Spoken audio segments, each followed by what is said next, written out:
اعوذ باللہ من الشیطان الرجیم بسم اللہ الرحمن الرحیم۔ شروع اللہ کے بابرکت نام سے جو نہایت مہربان اور رحم کرنے والا ہے۔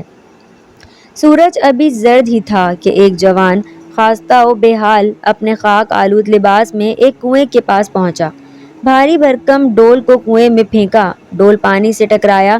جدوجہد کر کے اس نے ڈول کو باہر کھینچا۔ پانی پینا ہی تھا کہ اسے دور سے کتوں کے بھونکنے، دمبوں کی گھنٹیوں اور ایک مدھر سا ساز سنائی دیا۔ یہ چوپان تھے جو اپنے جانوروں کو پانی پلانے کنویں پر آ گئے، لیکن تھکن کی وجہ سے کسی نے اس جوان کو سلام نہ کیا۔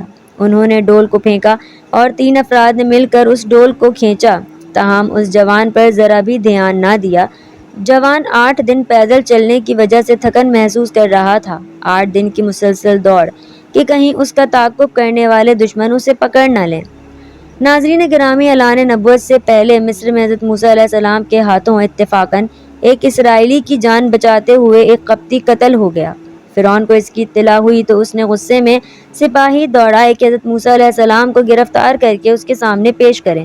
مقصد یہ تھا کہ بدلے میں حضرت موسیٰ کو بھی قتل کر دیا جائے، لیکن اللہ تعالیٰ نے ایک شخص کے ذریعے آپ کو فرعون کے گھناؤنے ارادوں کی خبر فرما دی۔ جان بچانے کے لیے آپ اللہ تعالیٰ سے دعا کرتے ہوئے ایک طرف نکل کھڑے ہوئے۔ مختلف جگہوں اور بیابانوں سے گزرتے ہوئے آپ باہر آئے تو دیکھا کہ مدائن جانے کا راستہ آپ کے سامنے موجود ہے۔ اس پر آپ نے اللہ تعالیٰ کا شکر ادا کیا کہ اس نے آپ کو سیدھی راہ دکھلائی۔ آپ مدائن کے قریب ایک کنویں پر پہنچے۔ آپ نے 8 دن مسلسل دن رات پیدل سفر کیا تھا اور پھر اس شہر آن پہنچے کہ جہاں کے لوگ ایسے بے مروت ہیں کہ ایک اجنبی جوان کو دیکھ کر سلام دعا بھی نہیں کرتے۔ بالقصہ یہ ایک درخت کے نیچے آرام کرنے بیٹھ گئے کہ اتنے میں سامنے سے اسے کچھ لڑکیاں دمبوں کے ایک بڑے ریوڑ کے ساتھ نظر آئیں، جو کہ بڑی جدوجہد کر رہی تھیں کہ ان کے جانور کنویں کی جانب نہ جانے پائیں۔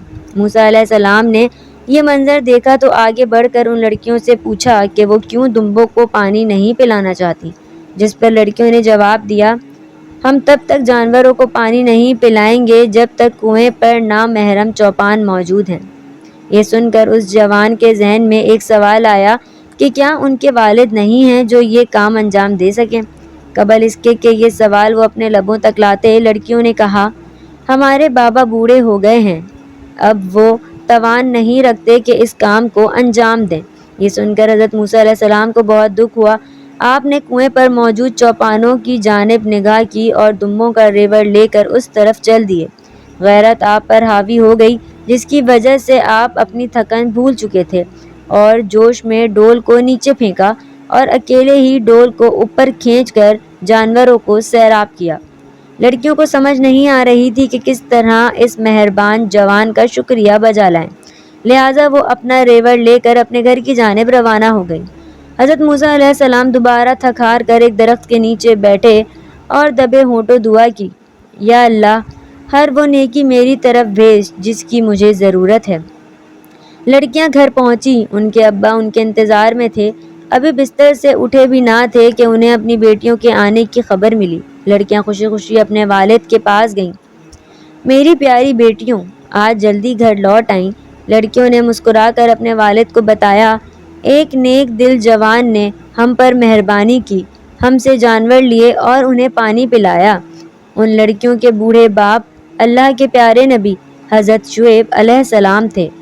آپ نے تعجب کیا، یا اللہ، یہ بامروت جوان کون ہے جو اس سرزمین مدائن پر آیا ہے؟ یہ سوچ کر انہوں نے اپنی بیٹی کو حکم دیا کہ بیٹی، اس جوان سے جا کر کہو کہ میرے بابا نے تمہیں بلایا ہے تاکہ تمہیں اس کام کی اجرت دیں۔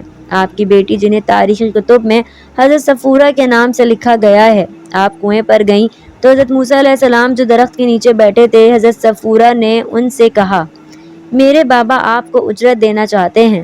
حضرت موسیٰ علیہ السلام نے اپنے آپ سے کہا، عجیب بندہ ہے، اتنا انصاف پسند ہے کہ 1-2 ڈول کھینچنے کی مزدوری بھی نظر انداز نہیں کرتا۔ حضرت موسیٰ علیہ السلام نے حضرت صفورہ کے ساتھ ان کے گھر تشریف لے گئے تو حضرت شعیب نے بڑی گرم جوشی سے ان کا استقبال کیا اور ان کے لیے کھانے کا دسترخوان سجا دیا۔ اس کے بعد حضرت موسیٰ علیہ السلام اور حضرت شعیب علیہ السلام کے درمیان بے شمار موضوع کو لے کر باتیں ہوئیں۔ آپ علیہ السلام نے کہا کہ فلاں علاقے کا بادشاہ فرعون ہے کہ جو مجھے قتل کرنا چاہتا ہے۔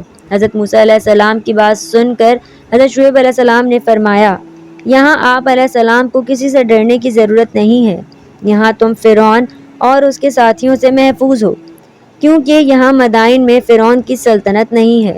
جب دونوں نے کھانا کھا لیا تو حضرت شعیب علیہ السلام کی بیٹی صفورہ نے اپنے بابا سے عرض کی، ابا جان، آپ اس نوجوان کو اجرت پر رکھ لیں تاکہ ہم عورتیں ہیں، ہم کو باہر جا کر بکریوں کی حفاظت نہ کرنی پڑے۔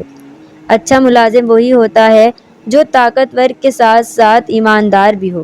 حضرت شعیب علیہ السلام نے اپنی بیٹی سے کہا کہ تم کو اس بندے کی طاقت کا علم کس طرح ہوا؟ بیٹی نے عرض کی کہ اے ابا جان، اس بندے جو 10 بندے مل کر ایک ڈول کو کھینچتے ہیں، وہی کام اس جوان نے تنہا ہی کر لیا۔ اس بندے کی امانت اس سے ظاہر ہے کہ اس نے ہم کو دیکھ کر سر جھکا لیا تھا، ہماری طرف نظر اٹھا کر نہ دیکھا۔ اس نے مجھے کہا کہ تم میرے پیچھے پیچھے چلی جاؤ تاکہ ہوا سے بدن تمہارے کپڑے نہ اڑیں اور لوگوں کی نظر تمہارے اوپر نہ پڑ سکے۔ اپنی بیٹی کی بات سن کر حضرت شعیب علیہ السلام آپ علیہ السلام کی بہادری اور ایمانداری سے بہت ہی متاثر ہوئے۔ اس کے بعد حضرت شعیب علیہ السلام نے حضرت موسیٰ علیہ السلام سے کہا کہ تم میری ایک بیٹی سے شادی کر لو، اس نکاح کا حق مہر یہ ہوگا کہ تم کو 8 سال تک میری ملازمت میں رہنا ہوگا۔ اس طرح حضرت موسیٰ علیہ السلام حضرت شعیب علیہ السلام کی بیٹی حضرت صفورہ کے ساتھ نکاح کرنے کے لیے رضامند ہو گئے۔ اس طرح دونوں میں معاہدہ طے پا گیا۔ اس طرح حضرت موسیٰ علیہ السلام کا نکاح صفورہ سے ہو گیا جو کہ حضرت شعیب علیہ السلام کی بڑی بیٹی تھی۔ حضرت موسیٰ علیہ السلام نے وہاں 10 سال تک ملازمت کی۔ حضرت شعیب علیہ السلام کی بکریاں مدائن کی وادیوں میں چرائیں۔ مدائن میں حضرت موسیٰ علیہ السلام کی زندگی کے گزرے 10 سال بہت ہی بہترین تھے۔ اس طرح حضرت موسیٰ علیہ السلام کو مدائن میں رہنے کا موقع ملا جہاں پھلوں اور میووں کی بہت ہی کثرت تھی۔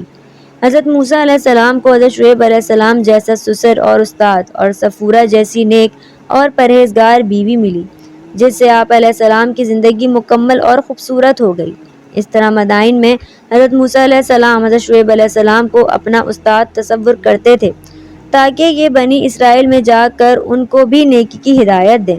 اللہ تعالیٰ نے حضرت موسیٰ علیہ السلام کو فرعون کو تباہ کرنے کے لیے پیدا کیا تھا۔ یہ بات ان کو مصر میں جانے کے لیے آمادہ کر رہی تھی۔ 10 سال کی مدت گزارنے کے بعد حضرت موسیٰ علیہ السلام اپنے استاد حضرت شعیب علیہ السلام کی اجازت سے اپنی بیوی کے ہمراہ مصر کی طرف چلے گئے۔ اس طرح اللہ تعالیٰ نے حضرت موسیٰ علیہ السلام کو فرعون کے ظلم سے محفوظ رکھتے ہوئے مدائن میں پناہ دی تھی۔ مدائن میں تمام سہولتوں کو ٹھکراتے ہوئے اللہ تعالیٰ کے حکم سے فرعون کو تباہ کرنے کے لیے فرعون کے شہر چلے گئے اور وہاں اپنی قوم کی مدد کی۔